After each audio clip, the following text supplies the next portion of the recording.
হলো ভাই, সাইন করুন। শিট, আমার খুব সমস্যা হচ্ছে।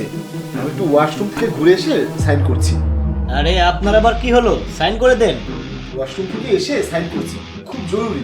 ঠিক আছে যান। এই, তুমি সাইন করতে নিষেধ করলে কেন? কি হয়েছে? স্যার, ওই দলিলে সাইন করলে আপনার সব কিছু স্যারের নামে হয়ে যাবে। দলিলে ওইটাই লেখা আছে। আরে, তুমি এসব কি বলছো? সে আমার পার্টনার, সে এমন কিছু করতেই পারে না। স্যার, একটু আগে আমি মালিককে ফোনে কথা বলতে শুনেছি।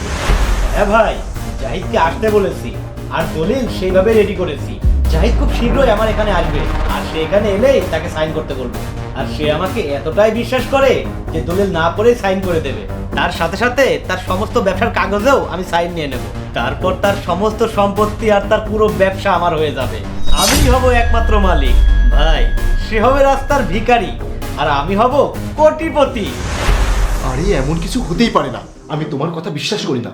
স্যার, আমার কথা যদি আপনার বিশ্বাস না হয় তাহলে বেশি সময় নষ্ট না করে আপনি স্যারকে গিয়ে চা খাওয়ান। তাহলেই স্যার অজ্ঞান হয়ে যাবে। তারপর আপনি দলিল পড়ে দেখেন ওখানে কি লেখা আছে। ঠিক আছে, তাই করছি।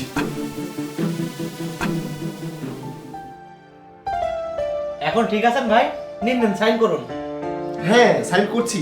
চা ঠান্ডা হয়ে যাচ্ছে, নাও আগে চা খেয়ে নি, তারপরে সাইন করছি। নাও, তুমিও নাও। হ্যাঁ নিশ্চয়ই।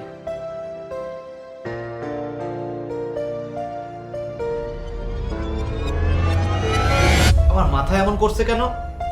কি হয়েছে? এমন করছে কেন? প্রচন্ড ঘুরছে। আরে, সে তো সত্যিই অজ্ঞান হয়ে গেল।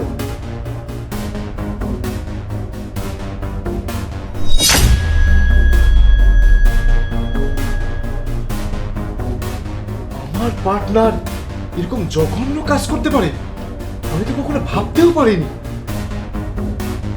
স্যার, এখন আমার কথা আপনার বিশ্বাস হয়েছে তো? হ্যাঁ বোন, বিশ্বাস হয়েছে। আজ যদি তুমি সময় মতো না আসতে তাহলে আজ আমার যে কি হতো আমি জানি না। আজ আমি নিঃস্ব হয়ে যেতাম।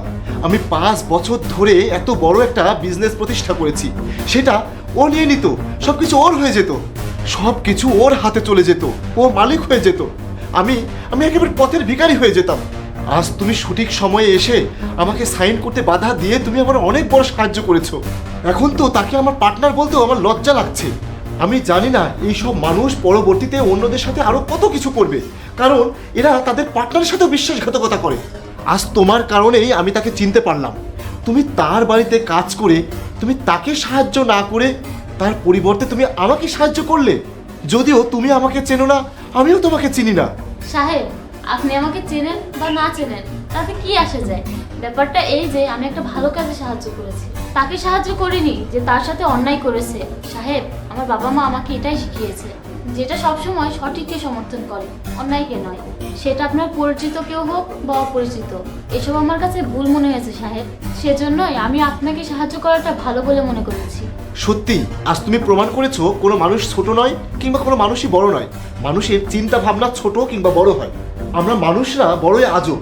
আমরা গরিবদের দেখলেই তাদেরকে অত্যাচার করি, তাদেরকে নিকৃষ্ট মনে করি। কিন্তু আজ তুমি যা করলে, তুমি প্রমাণ করলে একটা মানুষের হৃদয় অনেক বড় হয়। মানুষ ছোট কিংবা বড় সেটা কোনো সমস্যা না। আপনাকে অনেক ধন্যবাদ সাহেব। আরে, তুমি কেন আমাকে ধন্যবাদ দিচ্ছ? ধন্যবাদ তো তোমাকে আমার দেওয়া উচিত। সাহেব প্লিজ এখান থেকে চলে যান। স্যার ঘুম থেকে ওঠার আগেই, নইলে তার জ্ঞান ফেরার পর সে যদি আপনাকে দেখে আমার চাকরিটা থাকবে না স্যার। আর হ্যাঁ, বসকে বলবেন না যে আমি আপনাকে সব বলেছি। ঠিক আছে, তোমাকে অনেক ধন্যবাদ বোন।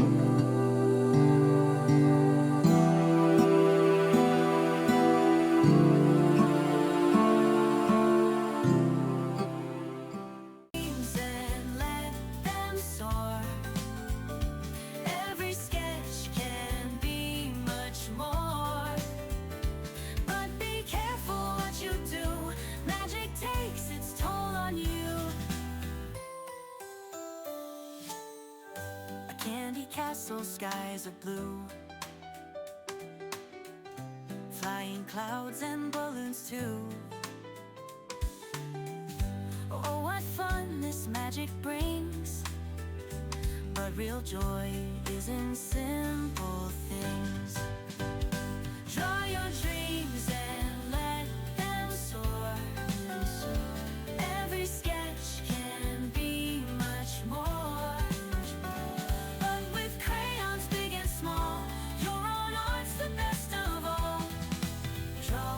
love and you will see the magic's in your creation.